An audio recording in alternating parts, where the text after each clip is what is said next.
بسم اللہ الرحمن الرحیم۔ شروع اللہ کا نام لے کر جو بڑا مہربان نہایت رحم والا ہے۔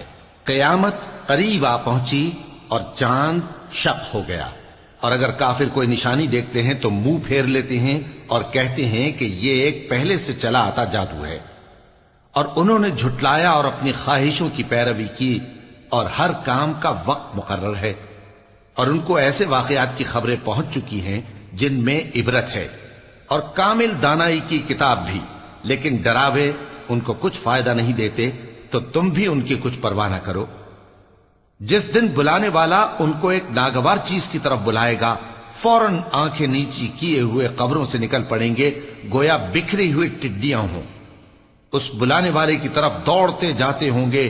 کافر کہیں گے یہ دن بڑا سخت ہے۔ ان سے پہلے نوح کی قوم نے بھی تکذیب کی تھی، تو انہوں نے ہمارے بندے کو جھٹلایا اور کہا کہ دیوانہ ہے، اور انہیں ڈانٹا بھی گیا۔ تو انہوں نے اپنے پروردگار سے دعا کی کہ میں ان کے مقابلے میں کمزور ہوں، بس تو ہی بدلہ لے لے۔ پس ہم نے زور کے مے سے آسمان کے دہانے کھول دیے اور زمین میں چشمے جاری کر دیے، تو پانی ایک کام کے لیے جو مقدر ہو چکا تھا جمع ہو گیا۔ اور ہم نے نوح کو ایک کشتی پر جو تختوں اور میخوں سے تیار کی گئی تھی سوار کر لیا، وہ ہماری آنکھوں کے سامنے چلتی تھی۔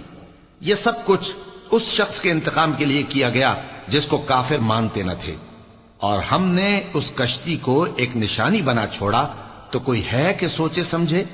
سو دیکھ لو کہ میرا عذاب اور ڈرانا کیسا ہوا۔ اور ہم نے قرآن کو سمجھنے کے لیے آسان کر دیا ہے، تو کوئی ہے کہ سوچے سمجھے؟ قوم عاد نے بھی تکذیب کی تھی، سو دیکھ لو کہ میرا عذاب اور ڈرانا کیسا ہوا۔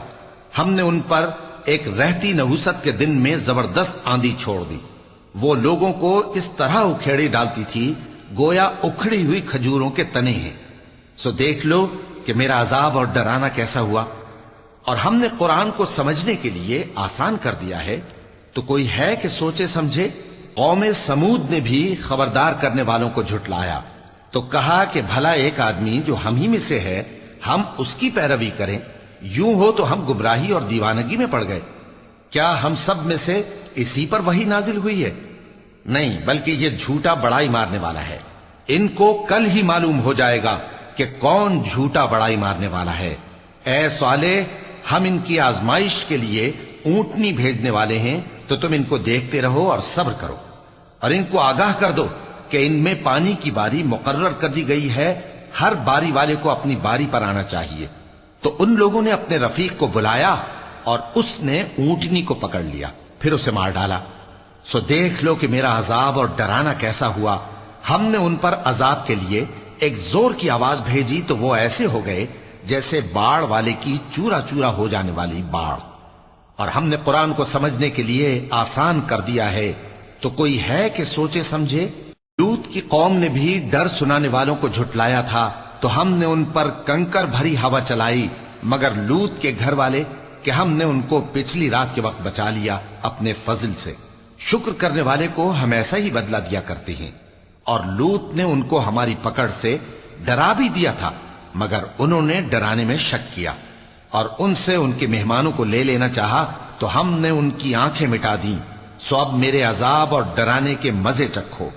اور ان پر صبح سویرے ہی ٹھہر جانے والا عذاب آ نازل ہوا، تو اب میرے عذاب اور ڈراووں کے مزے چکھو۔ اور ہم نے قرآن کو سمجھنے کے لیے آسان کر دیا ہے، تو کوئی ہے کہ سوچے سمجھے؟ اور قوم فرعون کے پاس بھی ڈر سنانے والے آئے تھے، انہوں نے ہماری تمام نشانیوں کو جھٹلایا، تو ہم نے ان کو اس طرح پکڑ لیا جس طرح ایک قوی اور غالب شخص پکڑ لیتا ہے۔ اے اہل عرب، کیا تمہارے کافر ان لوگوں سے بہتر ہیں؟ یا تمہارے لیے پہلی کتابوں میں عذاب سے کوئی چھٹکارا لکھ دیا گیا ہے؟ کیا یہ لوگ کہتے ہیں کہ ہماری جماعت بڑی مضبوط ہے؟ ان قریب یہ جماعت شکست کھائے گی، اور یہ لوگ پیٹ پھیر پھیر کر بھاگ جائیں گے۔ اصل میں ان کے وعدے کا وقت تو قیامت ہے، اور قیامت بڑی سخت اور بہت تلخ ہوگی۔ بے شک گناہگار لوگ گمراہی اور دیوانگی میں مبتلا ہیں۔ اس روز منہ کے بل دوزخ میں گھسیٹے جائیں گے، کہا جائے گا لو اب آگ کا مزہ چکھو۔ ہم نے ہر چیز اندازہ مقرر کے ساتھ پیدا کی ہے، اور ہمارا حکم تو آنکھ کے جھپکنے کی طرح ایک بات ہوتی ہے، اور ہم تمہارے ہم مذہبوں کو ہلاک کر چکے ہیں، تو کوئی ہے کہ سوچے سمجھے؟ اور جو کچھ انہوں نے کیا ان کے اعمال ناموں میں درج ہے، یعنی ہر چھوٹا اور بڑا کام لکھ لیا گیا ہے۔ جو پرہیزگار ہیں وہ باغوں اور نہروں میں ہوں گے، یعنی سچی بیٹھک میں ہر طرح کی قدرت رکھنے والے بادشاہ کی بارگاہ میں۔ صدق اللہ العظیم۔